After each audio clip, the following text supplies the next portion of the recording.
In this video, Gwen Southgate reads passages about Britain's child evacuees during World War II from her memoir, Street Chronicles. A memorable birthday, pages 19 to 20. My 5th birthday is the only one that stands out clearly from the mists of early childhood. It was memorable for actually being celebrated with a party. My first and last birthday party, but I had no way of knowing that at the time. And my mother had dreamed up something very special. There had been no card or present, just a quiet, happy birthday when I woke up. But I hadn't been expecting anything, so I wasn't disappointed.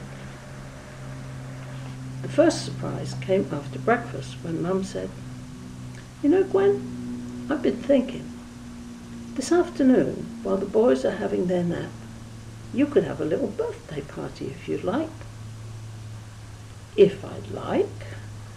I had never encountered the word rhetorical, but I knew intuitively that my mother did not expect an answer to this question. She had just made me the happiest girl in Dagenham, and I could hardly wait for the boys to go to bed after lunch. The party itself was surprise enough, but as I was sitting on the kitchen table in time-honored fashion, being washed from head to toe for this momentous occasion, my mother pulled another surprise from her sleeve. "Oh dear, what you gonna wear?" she said. "It rained yesterday, so your overfrock's still wet. You'll just have to put this grubby one back on. Wait a minute though, perhaps I can find something. Just stay there. I'll go and see." She disappeared upstairs, leaving me on the table, legs dangling, wondering why all the fuss. What was wrong with a grubby dress? When she came down, any thought of making do with the dress I'd just taken off vanished, for she was holding the most gorgeous frock I had ever seen. Indeed, it was the one that for weeks we had both gazed at longingly in the shop window when we went shopping. It had held pride of place right in the center of this window, and we had stopped to admire it almost every day. Pink and sleeveless, with a simple round-necked bodice and a tiny bow on each shoulder.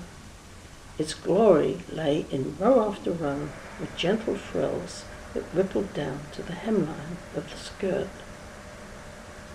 I was speechless to see it in my mother's hands, and I couldn't believe it was really for me. But I was also bewildered. On so many occasions, as we'd stood gazing at the apparition, my mother had said, "Much as I'd love to see you in it, Gwen, your dad's out of work, we just don't have the money." But somehow she had found the money for this dress. It seemed like magic. However, the magic turned out to lie in her deft fingers, her trusty sewing machine, and her sharp imagination. A completely self-taught seamstress, my clever mother had made a copy of the dress just from looking at it. During our window-gazing sessions, she'd carefully taken note of every detail, and after we children were in bed, had transformed a scrap of pink taffeta, scrounged from somewhere, into a perfect replica. The birthday party consisted of Jeannie Cheek coming to tea, and each of us consuming a cupcake with white icing. There were no candles, no gift wrap, present, no party games, but none of these was missed, since we had no idea that they were the traditional trappings of birthday parties.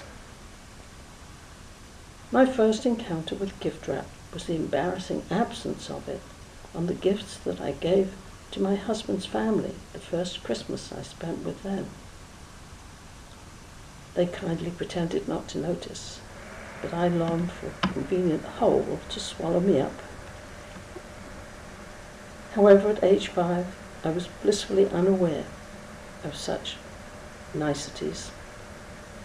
Indeed, I was thrilled out of my tiny mind just to have a friend in to tea, and iced cupcakes were another unlooked-for special treat.